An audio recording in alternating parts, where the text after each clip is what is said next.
Hi guys and welcome to my vlog. Today you're literally sitting on my lap on the couch and I'm going to be talking to you about the thing about drama.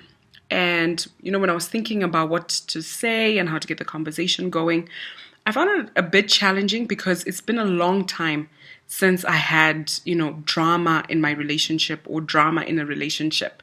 And I'm going to see how I can tie what I'm going to be sharing about with toxic relationships, because I think in many ways there's not that big of a difference between a relationship with drama and a toxic relationship. And thanks to Vuvu, hi, she shared my previous video and she made reference to a guy she dated in varsity, which reminded me of an ex of mine who was the king of drama. Yeah. And I dated this guy very briefly, and no surprises there as to why I dated very briefly. But when the relationship started, it started off okay. And it's varsity. I didn't really take it that seriously. And I remember within a short space of time, we had already had a very big fight. And what was very unique about this fight was, number one, it was in public. And number two, he called me names in public. So there's the humiliation, the shock and the hurt at being called names, and then that is amplified by the fact that this is happening in front of a lot of people. And because I was a little bit younger then, I also got into it, and we were going back and forth, and we were screaming and yelling at each other. And I don't know how we managed to get back together again after that fight, but it wasn't shortly after that we were coming from a party. And it was in the middle of the night, and he was driving, and we had people in the back seat. And he actually stopped the car because I think I was accusing him of doing something. Stopped in the middle of nowhere at nighttime and told me to get out of the car. Yes, that happened. And I was so shocked, and I was shaken by it because I never experienced that. And fortunately, he didn't leave me. I think I refused to get out of the car, so he would have to pry me out of the car. And it was, again, shock, embarrassment, humiliation, guilt.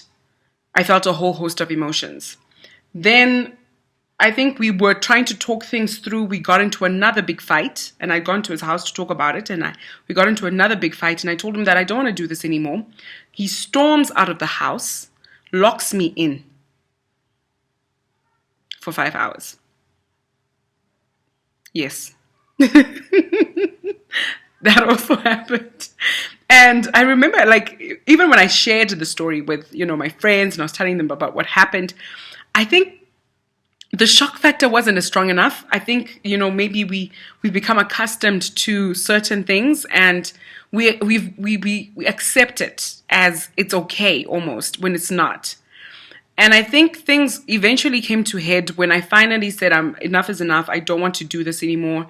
At that point in time, I was emotionally exhausted. I was drained. I didn't recognize who I was because we were fighting all the time, and our fights were usually in public.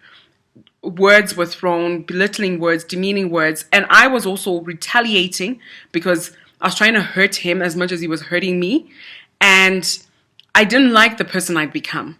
So I'm emotionally exhausted. I'm hurting because of the things he's saying. I'm feeling insecure because of the things he said to me, and I don't recognize myself because I've become this person who hurts other people because they've hurt them, and that's not who I am. So I eventually broke up with him, and I think he took me seriously. He threatened to commit suicide. I didn't take him seriously until his friend actually called me and said he's in the hospital, they're pumping his stomach. I've never felt so guilty about breaking up with somebody in all my life.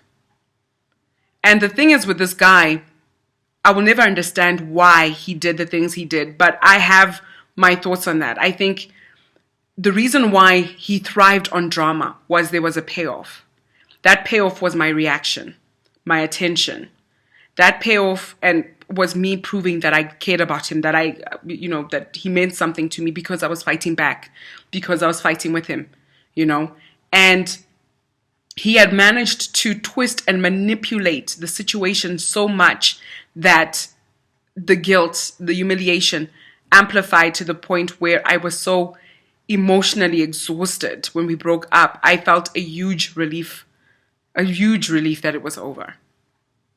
I felt like I'd gone for a battle and come back somehow scathed. And I made a vow to myself that I will never put myself through that again. And if you're the type of person who thrives on drama, you thrive on creating a tense situation so that you can have proof that this other person cares about you, something's wrong with that. That's not healthy. And if you're in this situation where you are stuck with this person and it's chaos and it's tension and it's drama, you're drained, you're tired, you're exhausted, you don't want to do it anymore, you don't know how to get out, trust me, you can get out. We've talked about this. We've talked about the power of letting go. You talked about introspection and being trapped in a relationship, looking within yourself, finding strength within yourself, because we don't deserve this. This is no way to love. And as a child of God, I strongly believe that there's a love within me that is pure. And I strongly believe that that kind of love is within you if you're a child of God.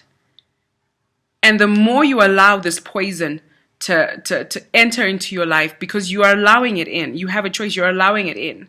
You are allowing this person to speak to you this way. You're allowing this person to poison your life. You have a choice to make that it's not for you. And it's okay. Sometimes you maybe people have told you that this guy is bad news for you or whatever the case may be, and you're feeling too proud to leave. Trust me, you are too worthy for you to stay in that situation. It becomes too much. And the more you stay, the more of you that we lose. The more of you that you lose, actually, not the more of you that we lose. The more of you that you lose, because you become a person who you don't even recognize. Because you're going with the tit for tat, or you've now identified as the guilty party 24/7. And that's not healthy. Just pack up and get out.